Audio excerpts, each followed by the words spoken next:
adeero horta salaam calaykum midaa kuu sheegaa عليكم السلام horta 114 iga raali noqo midaa kuu sheegaa واي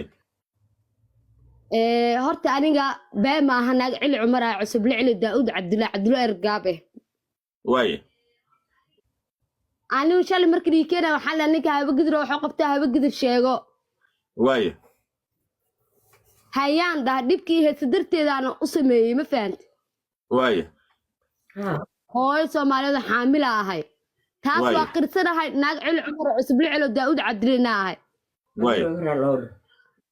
waan xalina qaladka soo iga dhacay dadaan dhaheen haba gidir oo wax qabtaa haba gidir sheego waana sheegtay taas 114 hal iga naqdo habar eji iyo haba gidir oo dhan haba gidirna meel igama jirto ilmo saacada ii joogo waan nin oo saruurna waa kan oo saaray waa soo guursaday ana haba gidir adduunka u jecla been kuma sheega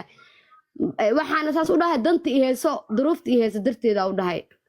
iyo maskaxlii saara ma fahmi واي waxaa kaloo diyaar u ahay Cabdirashiid Cabdinaasir inuu DNA oo ila taga diyaar u ahay اوكي في عن تبر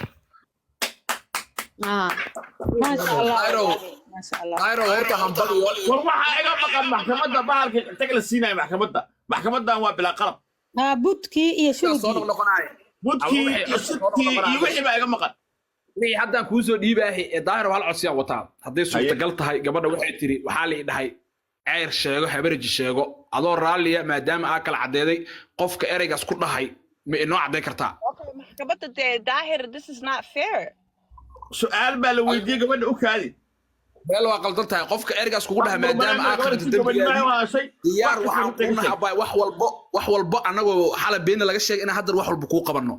aan diyaar u nahay magaca ceyr anoo ku hadlaya afkooda iyo magaca habar gidirba qofkii ereygaas kugu dhahay caday bilaadan qalad galay mala sheed may waaba lagu gabadha ku cafisa qofka ku hadli karta ma lehe waxaa la weydiiyey yaa kugu taliyana sheegay tabagiir loo waa sheego kula taliya inta sheeg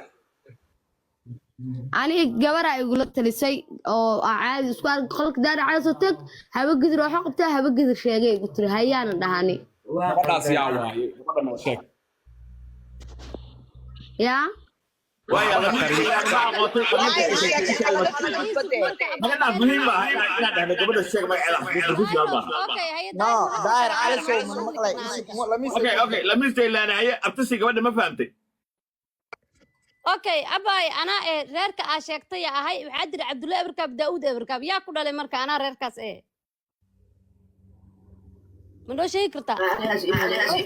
maxaa dhalada ana ahaan ku dhalay reerka sheegtay ahay Daawud Cabdullaan kula ahay yaa ku dhalay aniga anag mal kala galaha galmud yaa maxay hal xamuud ahay hal mar abtirso si caadi ugu abtirso magaca aabaha lixad u sheeg dhamayso kadib soo bixi muddo adiga codkaas hay muuda un gala adi ma iska hagaajisid naag professional tahay gabadh leedo leemisay صابري يوسف جينا لولا مال محمود داود عبد الارقاب حسن عصب علي عمر هاي hal mar ku eli tartiib oo dheh way boobsiisa tartiib dheh صابري يوسف جينا هلولة مال محمود داود عبد الله ha hada daud abdulugiis okay waay okay